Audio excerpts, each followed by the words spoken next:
Welcome everyone to a very special edition of ALN Thursday at 3. We are broadcasting live from the Chicago Sculpture International Gallery, where we'll be speaking with some artists, and then we'll be speaking with University Health, which has a $10 million art curation asset management activity. And we're going to be launching the ALN Art Asset Leadership Board. And we're going to be calling Art Kurland Arthur today, just so we know the difference between Art and Arthur. And so we started a little bit early to give everybody a tour of the gallery. And it's going to be a real special episode. So let's get started in our typical way.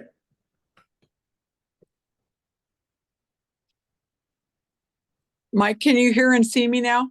Yes, we can. Okay, great. Yes, it's very good. So the way we always start is by giving a little overview of what it is. You know, we've got a lot going on here, so let's go through this. So this is the launch of the ALN Art Asset Leadership Board. We're live from the Chicago Sculpture International, and we're going to be speaking with a number of people. Allison Hayes Lane is the curator and archivist at University Health, which is part of the planning, design, and construction and corporate communications. We'll be coming back to that. That's very important. Arthur Kurland, who is the Director of Capital Asset Management at University Health, who leads the asset management program there at the first hospital in the world to be certified and recertified to the ISO 55001 asset management standard. And then at the Chicago Sculpture International Gallery, we'll be talking with Melissa Cole-Buss, who is the founder and artist for Wired Resistance. And there is a special show here that is curated by Sophia Utpos, and this is her website. And one of the other artists who you saw and we'll speak with is Lidoska Guyette. But before we start this special program, we want to thank our patron members: Jacobs, ABS Quality Evaluations, Mantech, Onuma, and CGI. And we'd like to thank all of our organizational members who make programs like this possible. So thank you to everyone. And before we actually get started, I'm going to take a minute to talk about what happened with the Asset Leadership Network last week and why we have great confidence that an ALN Art Asset Leadership Board can make a contribution to the world. Last week, we learned that the architect of the Capitol had hired an enterprise asset manager and has the first building certified to the ISO 55000 asset management standard. We had provided executive briefings to the architect of the Capitol in 2016, 2017, and 2018. So as one of our board members said, we've got our fingerprints on that. We know that there are other reasons why they established an enterprise asset manager and became certified, but we're very happy that we were part of informing them and educating them. We also learned that the United States Department of Defense facilities at the Assistant Secretary of the U.S. Department of Defense has established a Director of Facility Asset Management program, and that person, she's going to set up an asset management policy, and she's getting a lot of material, mainly from our board director, Jack Dempsey. So we've been in existence for 11 years. We were working with the Department of Defense. We did presentations to the Department of Defense in 2016 and 2018 also. So we know there's other reasons, but we've got our fingerprints. We've touched the United States federal government. And when more agencies at the United States federal government adopt best practices for asset management, we're going to be in a much better position. We'll be able to have transparency of information. And as I told a former architect of the Capitol, we will be able to build a better democracy by showing how to build buildings better. And it's no accident that Thomas Jefferson was an architect. So that's my way of launching into really big picture issues. And there's no bigger picture than art. And I am so happy to be in an art gallery to launch this and talking with artists before we get to the institution that's actually using ISO 55000 to manage their art. So let's start by talking with Jofia and Guietta. So you take materials that have a value, you have to buy them, but when you put them together, there's so much more to them. Can you tell us a little bit about what you do and what you're creating and the value you're creating? So I'm Talk a figurative painter, and my subject matter is very simple. It's usually just spur of the moment of people I see on the streets or daily life, somebody I know personally, or some emotions. These works, however, are works on paper with really sharp pencils, like this. This is a leftover pencil, and I paint an environment around them. One work I showed toward the end was called Thorn, which was inspired by a phone conversation with a friend of mine. We both felt really just disillusioned, but also very content and very happy. So that was just a sketch, and I drew it into this artwork that I showed earlier.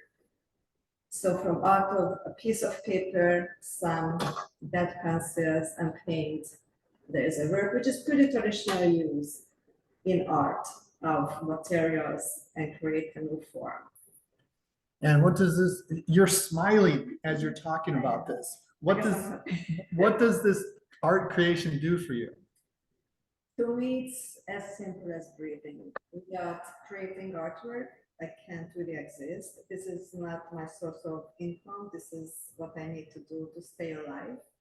And when I can do it, that's what I need to do. That's my primary goal and existence in my daily life. Everything is toward that goal. Well, it's so perfect that the art world focuses on what I call our one-word mission statement: love. We are in a world of problems, and in order for us to solve them, everyone's got to be at their highest level of productivity. And to be at your highest level of productivity, you have to be doing something you love. And so we've got to figure out how to connect what you're feeling in the art, with your art, into a larger scale set of solutions for the world. At least that's my big picture wish.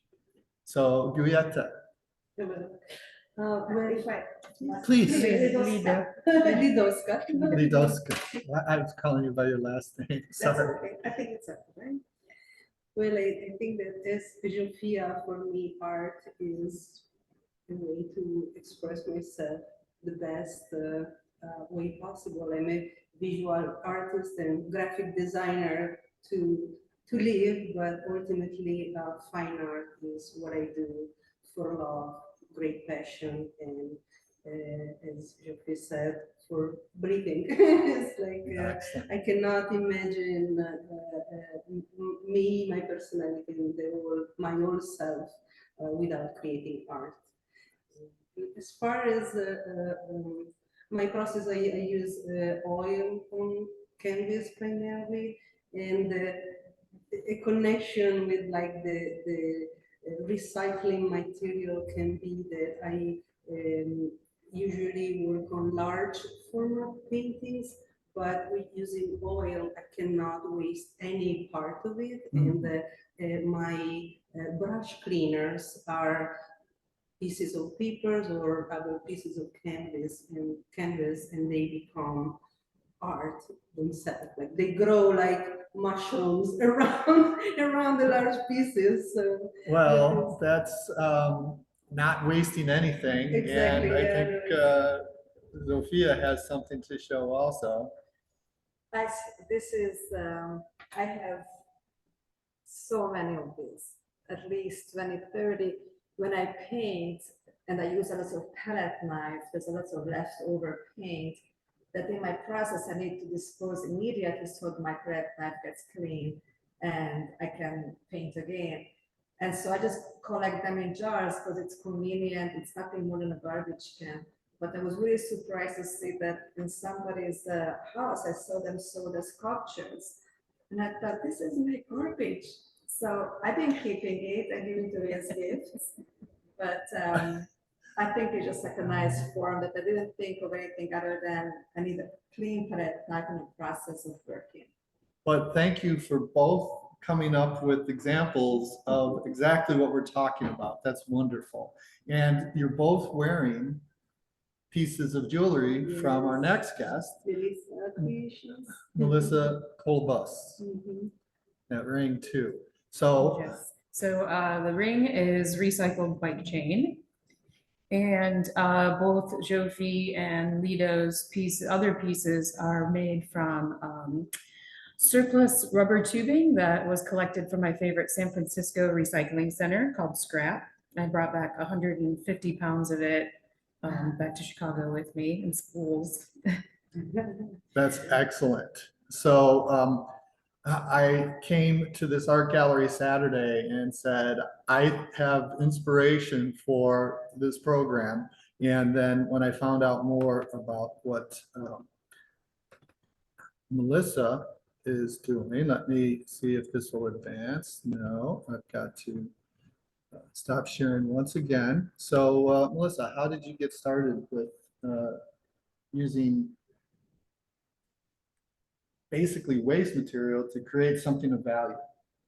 Well, my background is in industrial design and product design, and I worked in a furniture shop that was across the street from a scrapyard. And when we would have custom pieces that we would do, I would often go over there and source materials, just raw materials. And one year for the holidays, I made everybody, family and friends, little gifts out of little bits and parts of things around the shop, and everybody really liked them. And I was living in an arts neighborhood at the time in Pilsen in Chicago. And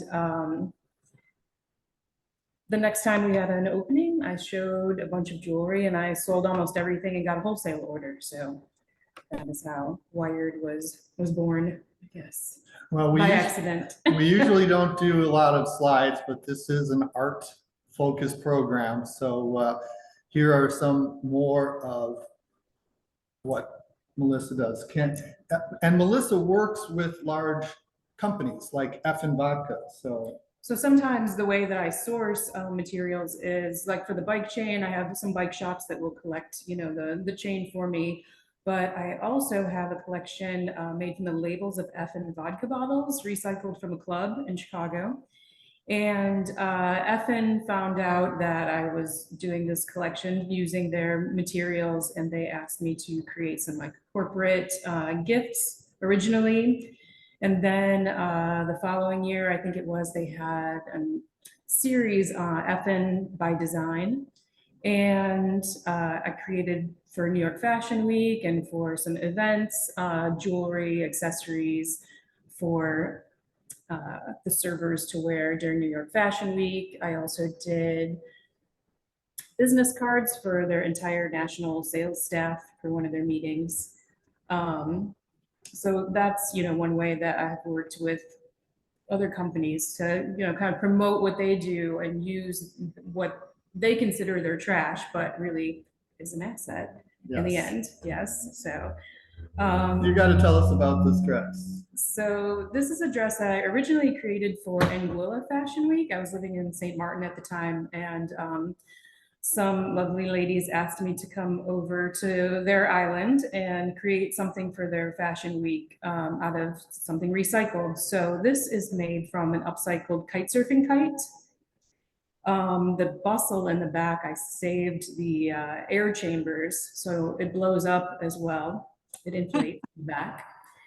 And then I took it to Berlin Fashion Week, and it's been, this photo is from Berlin Fashion Week, the green showrooms. And at the time, there really, I mean, even now, sometimes there are more shows that are specifically focused on recycling and eco-friendly processes and materials, but it is still kind of hard to kind of bridge that gap between what people expect from their fashion and making it a more ecologically friendly process, because as we know, a lot of fashion is super wasteful. So And to me, it's not fashion, it's art. This piece back here, it's a piece of sculpture that you just, by the way, wear around your neck, as far as I'm concerned. So But- this one is made from the labels of the Effen vodka bottles. They have a number of flavors, which works out really nicely for me. They have a black cherry. This one is their blood orange flavor. They have also a cucumber that is a green label. So a lot of the wire I use is like end of spool surplus. And then this leads into talking with University Health, because there are organizations that understand the value of what you're doing. And here's a list of some of the museums and institutions and stores that have been Carrying my Carrying work. Yeah, your work. I mostly show my work in or sell to museum shops around the country. Well, now I think we can introduce you to University Health and see if you can help them with their very important use of art in their mission of creating a healthy environment for their patients. And I'm so happy to have Allison Hayes here, along with Art Curlin. So why don't we start with Allison? I've talked with you and heard a little bit about your journey, and I think everybody could benefit from hearing it, because University Health is not the only institution, not the only healthcare or other organization that has corporate art collection.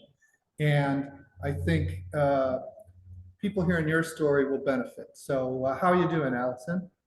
Good. Thank you all for letting me be part of this. And as you can see, I'm a big jewelry person, so I love your work. I did.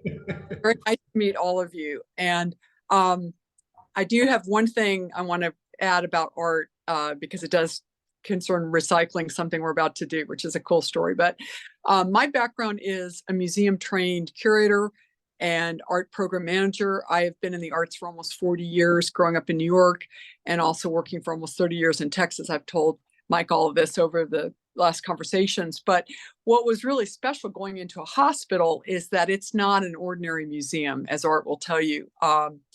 We don't even call it a collection, we call it a program. So it's called the Salute Arte, Art of Healing.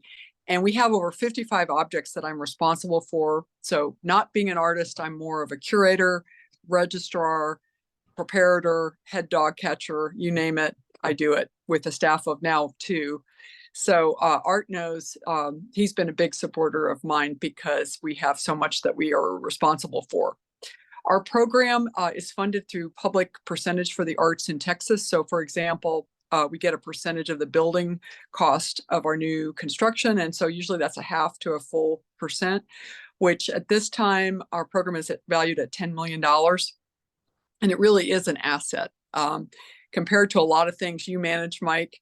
I know TVs and furniture are important, but we value art, and my art, Curland, has really helped me make the case for adding that value to our bottom line.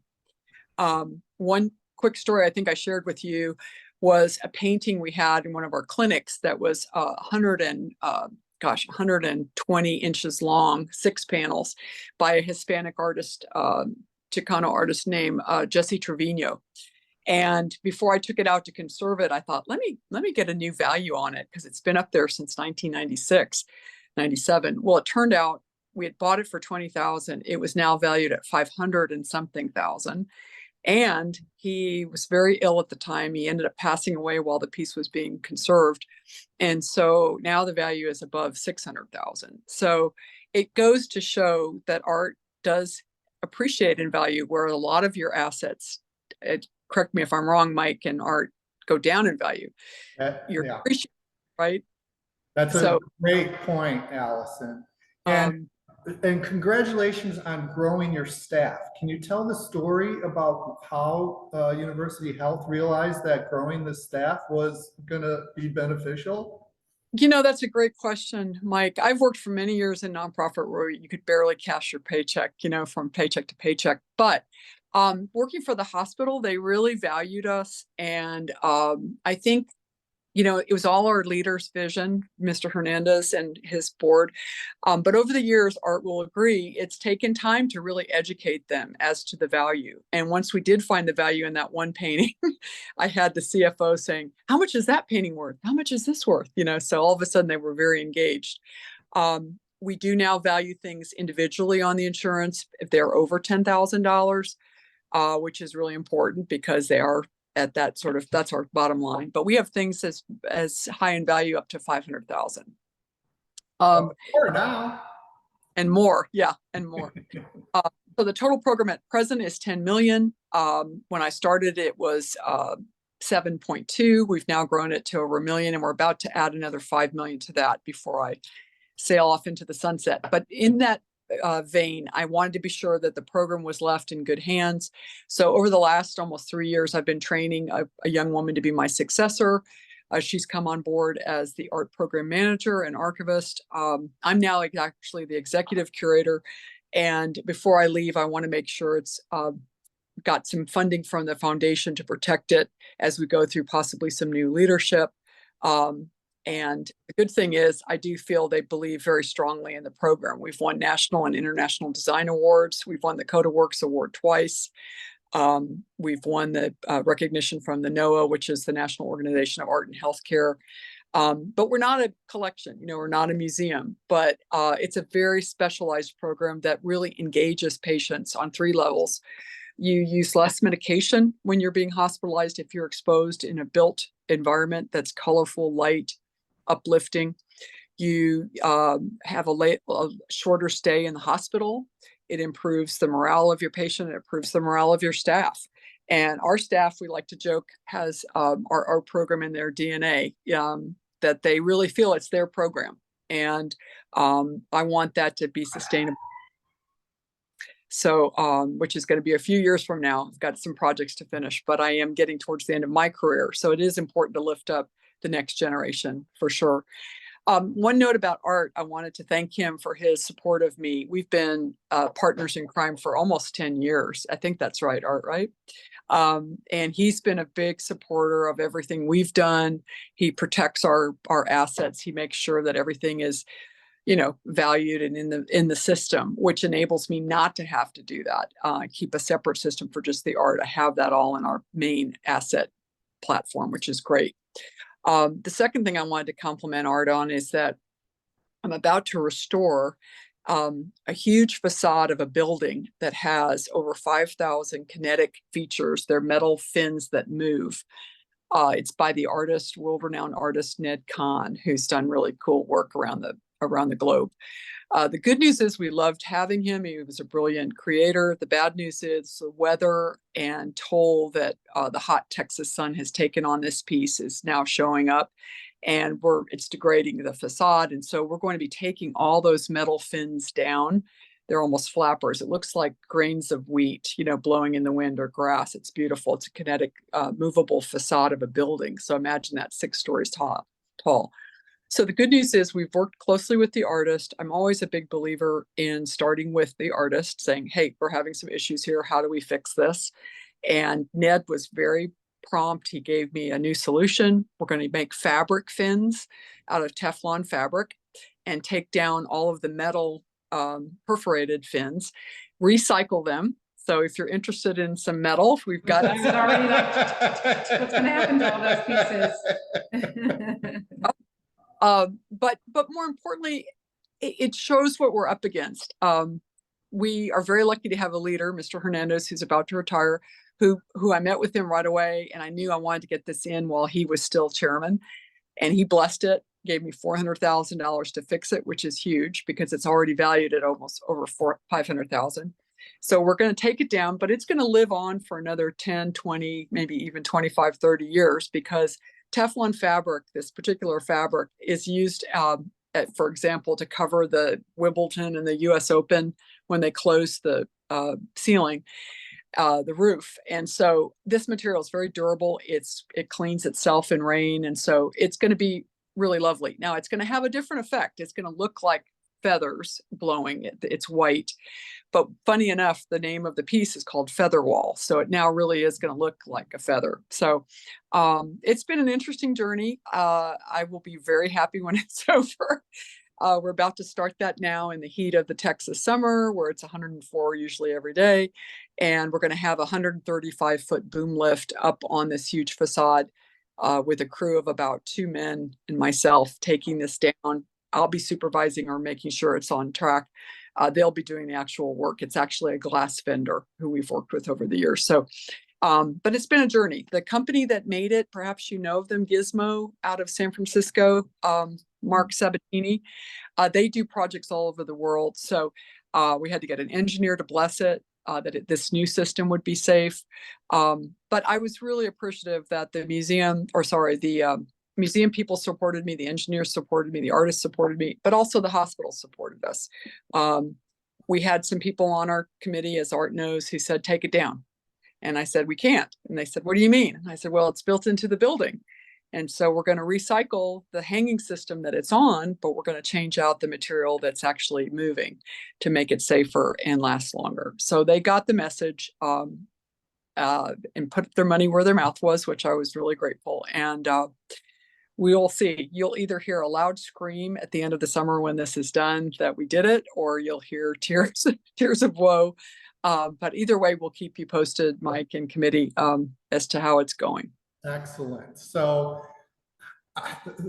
there's so much to go with, but yeah, before you started this, before Arthur Kurland was there.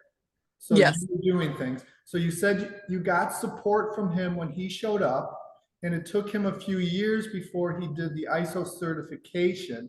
Can you talk about any difference that you have felt before and after? And if there is no difference, that just means Arthur was treating you properly, and then he just put it into a systematic format. But right. I think there's better accountability in the new system that you've implemented, Art. I think that number one, Art's always been an ally of mine. He's always there if I need him. We're on the construction calls. We're on all of the big calls relating to all the building we've done in the last 10 years, which has been quite a lot. Remember, not just building new buildings, we're renovating old clinics, we're turning over areas that have moved into new areas. So it's never ending. And it really is, if you ever want to be in a level 1 hospital, it's like making sausage. It's a little town. We're over 11,000 people work there. And talk about recyclable opportunities. There are some amazing medical pieces for lids, screws, and different things that people use. I know that one nurse, I should try to find a picture of it, created a whole art piece out of lids from prescription bottles that were different colors. well, Melissa doesn't have it here, but she's got jewelry. Explain that. I do have an older collection of mine is made out of surplus surgical tubing. And inside the surplus surgical tubing are all the little punch outs. When I make something like this and all the holes that I punch, I save those and I recycle my recycling and put that in the little tubes and then cap it They're off beautiful. with the pins from a bike chain. Right.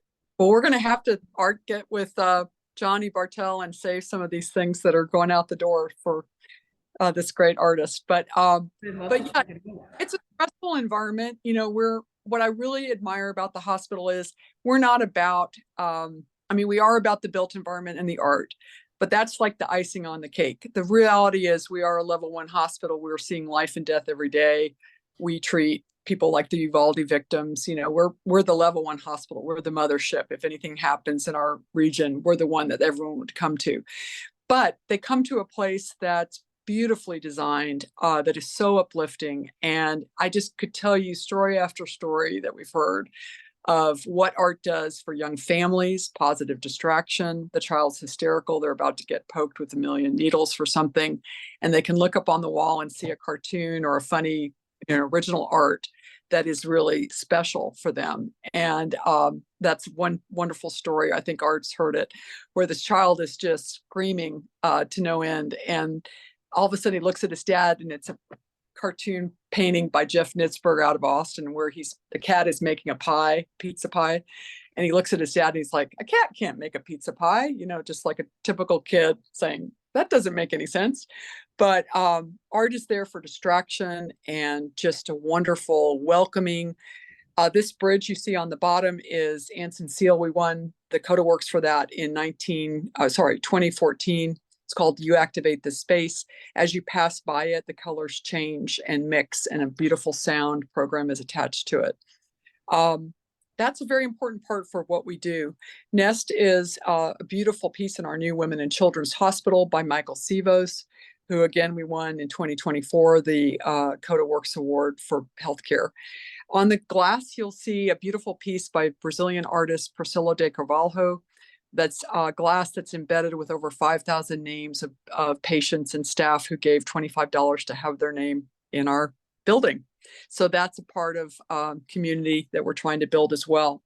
But I think in evidence-based design tenets, it's very important to remember that just as a library lifts all boats for rich or poor, no matter what education you have, there's something in a library for everyone.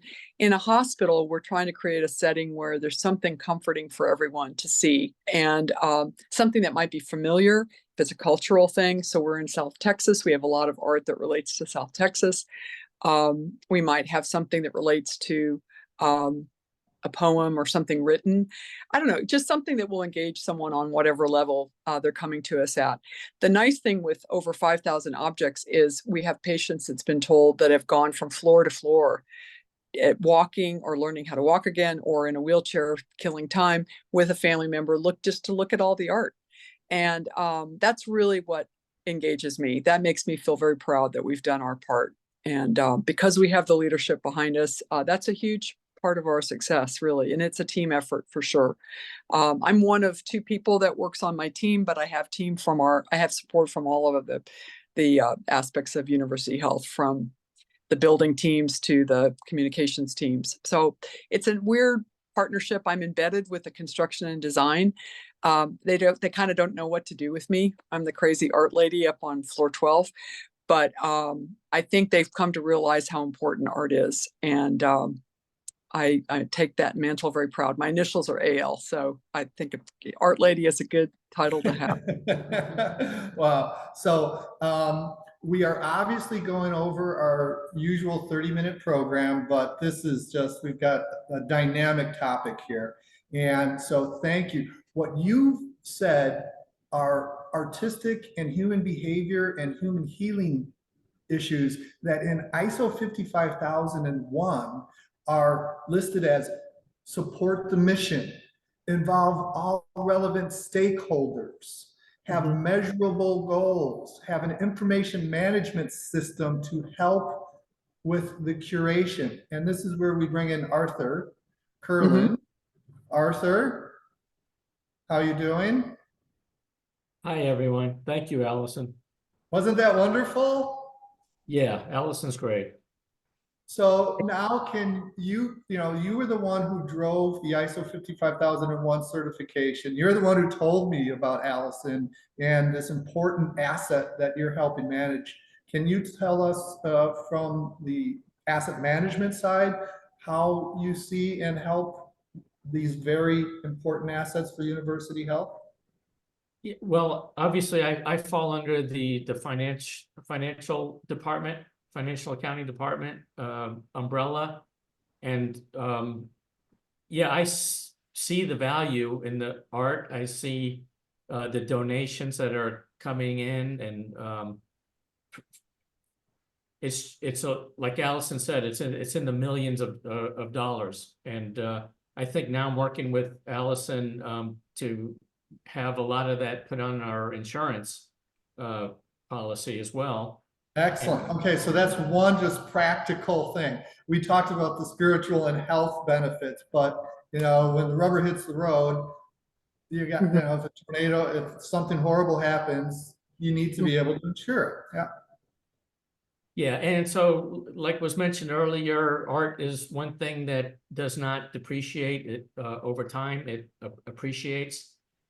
And so, as an accountant, I understood the value of what was happening, and thought it would be just beneficial that we keep better track of our artwork. And working with Allison, she's been great in providing us with the information from the financial side that we need in terms of like the purchase order information and things like that, so we can get it into our system.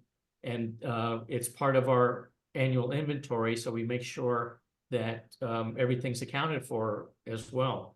And it was funny that Allison mentioned about getting another employee on her staff, because I kind of went through the same route when I started with just 2 people, and I approached our leadership, and I agree with everything Allison said about our leadership. They're great.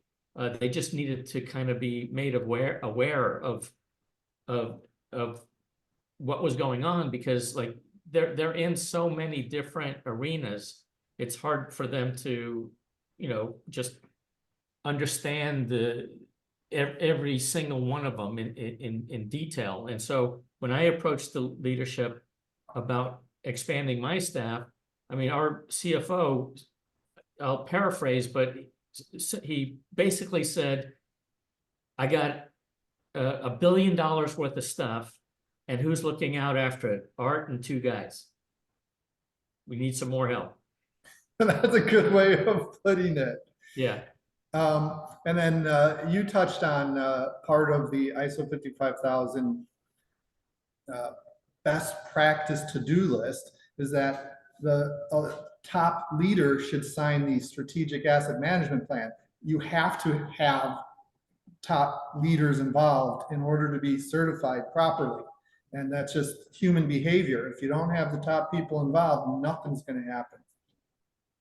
Yeah, absolutely. That's you need that. You need to be able to fall back on that. And we talk a lot about breaking down silos in an organization, because the people in charge with fleet don't talk to the people in charge of IT, don't talk to. So what about helping Allison with the art assets? Have you brought things from medical equipment into art, or what has art done to influence other asset management initiatives you have? So part of our system is having a database, which that wasn't around before before I came. I think the artwork was just listed on an Excel spreadsheet or something like that. And it just, and that spreadsheet had a lot of hands in it. So all the formulas and things that it was intended to do just never worked right. So one of the first things we did was to get a database that was, easy to use, had an audit trail and all the things that you look for in a database. And we added the artwork to it. And so that just really helps us manage it much better. It's very transparent. Anyone can see it. This is a good time to bring in Allison. What do you think about the database, Allison? Oh, I've loved it. And just to be clear, really, when I mention all those things, it's really the framed artwork and some sculpture. What you were showing was the built-in work. So we have 3 phases: design enhancement, site specific, and then art procurement. So what Art is usually helping me with, if we're not tagging huge sculptures like you saw in the lobby, but we are tagging all the framed and artwork that's been donated by children or whatever it is. We frame it archivally, which we're being good. That's another part of what Art does. We're being good stewards of the longevity of it. If you were to take it off the wall 10 years from now, it's not going to be that faded blue poster from the Museum of Fine Art in Chicago. It's reduced to just the blue. It will hold up because it has an OP3 plexi shield. So we're good. We're careful with it. I think Art will also agree that we're good stewards of the safety. Is something made of something that could be it has to be fireproof. It has to be safe within a hospital setting. So nothing sharp, nothing that could hurt a patient. You would say, well, no one's going to touch that, but guess what? People will do it. So, the sculpture you showed that's hanging, we had to do test after test to make sure that a human arm, unless you were a Spurs basketball player, couldn't touch that sculpture from the top of the stairway. So just lots of things that go into it. There's a lot of effort with the architects, with our building program people, but people like Art that are on the UH team with me. We're the ones that are here project after project because we're staff members. But we often have to work with outside people, which is another good reason that we have Art, because it's, you've got, let's say Art has to interface with all the medical equipment people bringing in all that new stuff, has to get it all tagged. And Art's got his hands full with that. So I think your system really helps us keep track of all of that inventory as well. And also I want to add too about just as an employee of University of Health, and we're exposed to this artwork from the time we park in the garage.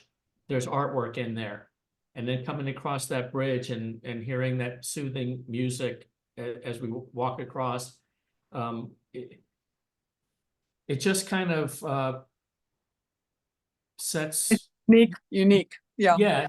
As an employee, I could say it's a very unique environment to walk into. It sets a really nice tone, and I think that the employees appreciate it as well. So asset management is to help with tangible assets and intangible assets, and clearly Art is approaching and helping a lot with the intangible aspect of human behavior, which after being in existence for 11 years, we realize that the tools work, the databases, the technology, all of that works. There's plenty of success stories. The processes work. Following the ISO 55000 best practices list, it's proven. We've got tons of examples. It's the human behavior that we need to really be focusing on. And Art addresses human behavior in ways that nothing else can. I also want to mention we're the district of the county, so we are a public entity on many levels, and so we have an accountability to the people that fund us to be good stewards of what we own. So that's another big part of it. It's accountability. And another thing I will add, that during COVID, which for Art and I, that was a very stressful 3 years. We lost 4 of our staff members during that time. We were there without a vaccine, working at a public hospital day after day on site. And so I think Art really contributed to our calming of our environment. We did a lot more art activities just to help staff cope. It was a very stressful time. So I think knowing that everybody had your back was a great feeling. And I always feel when we start a new project that I know that Art and his team will be with me, and they've been just outstanding help over so many years. So Starting a new project is something I wanted to address, because Arthur has indicated that in addition to the Women and Children's Hospital that just got completed last year, you've got 2 new hospitals coming on. How does this system help you prepare for that, or have confidence that you're going to be able to deal with so much work? Because each one of those buildings needs a lot of art. it does. And so it's a great question, Mike. So we have 2 new community hospitals starting, one on the north side, one on the south side. Those will each be 600,000 square feet. I believe 160 60 beds each. They'll sort of be feeder hospitals so that sadly, if we do have another pandemic, which we're expecting we will probably have in the next 20 years, we would be able to still have elective surgeries or important, medical care for those who need it. Because we shut down during COVID, all surgeries. So you couldn't have surgery during that time. So it's important to keep that in mind. And then two public health clinics, which help with health equity. We have a high rate of diabetes here. And so we'll have services in both communities that will help address the poor, everybody in the sort of the catch safety net of the hospital, but also just provide better education. So again, there'll be Art there, but Art will be there documenting every piece of equipment that goes in those 4 new buildings. It's almost 1,700,000 square feet. I don't know if Art heard that number yet, but we have a team of people from every branch of the hospital that meets every 2 weeks with our COO, who's now going to be our CEO. And so luckily Art and I have been in the trenches for many years with him, which is not easy. It's a tough call because people want to know why things aren't being done faster and better. And so that system really holds us accountable and helps us show that we're being good stewards of what we are in charge of.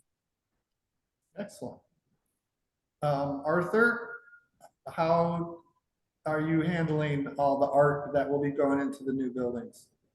Well, we really rely on Allison and her team to provide us with the information that we need. Like I said, we need the PO information, the cost information, where it's going, the location. And so when we have that information, we put it in our database, and it's part of our perpetual inventories to make sure that, it's accounted for. Usually, Mike, we have, with these 4 specific projects, they're going to be completing at different times. We'll have storage facilities off-site, or possibly with Art if we have some room somewhere, which is probably not going to be the case. We have no room anywhere. But we tag things ahead of time. As soon as it's framed, we tag it. And then when we install it on the wall, we'll have a sheet ready to go for Art's team. And then they'll come along and be able to wand the code to be able to check and make sure it's been accounted for. It's a tough job. I mean, we need about probably double what we already have. And our team helps. When we have the vendors in the mix, it's usually a team of 4 to 6 installing. But 2 of us are staff. So on Art's side, I think it's about the same 6 people, staff members who are doing the tagging as well and checking.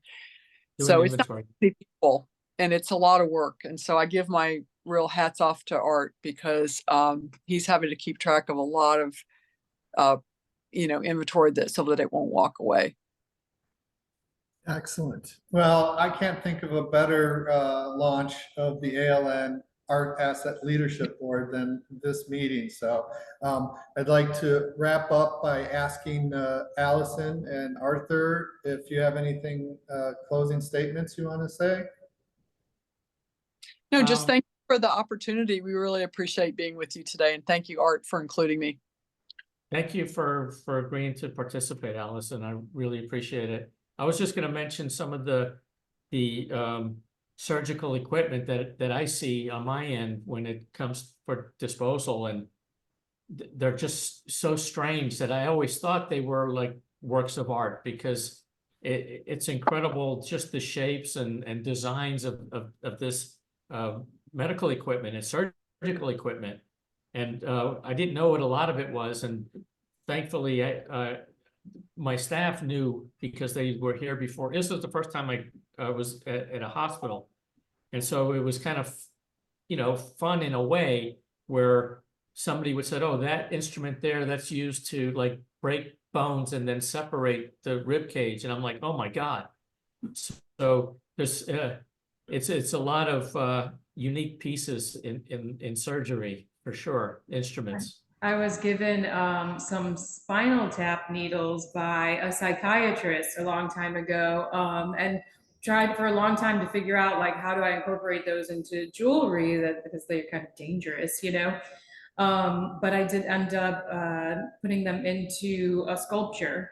So I do some like wall art and sculpture, and I'd like to do more of that. So We'll keep me connect, informed. we'll connect you You to, got and something interesting. we'll turn some of your waste into valuable assets. I got something back there now. I probably don't have time to bring it out here, but it's to like make sure a person's head doesn't move, and it's got like screws, into the shoulders, into the head, and it's like crazy. It's art to me. I've spent time helping a cousin who was at a brain trauma center. And if you ever are feeling bad about your life, spend a day at a brain trauma center and you're going to feel a lot better about anything you're going Yeah.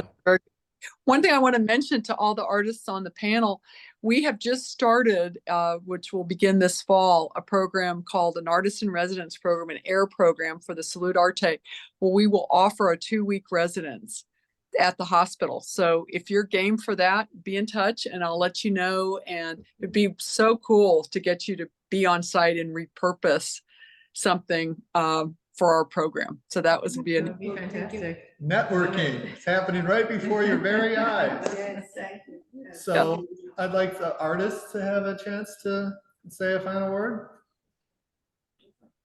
Well, thank you for these opportunities, wonderful initiatives. Talking about art is a plus for our lives, and well-being is always a good thing. So thank you very much. And, Yes. good job, Melissa. Yes, thank you as well for everybody who's here.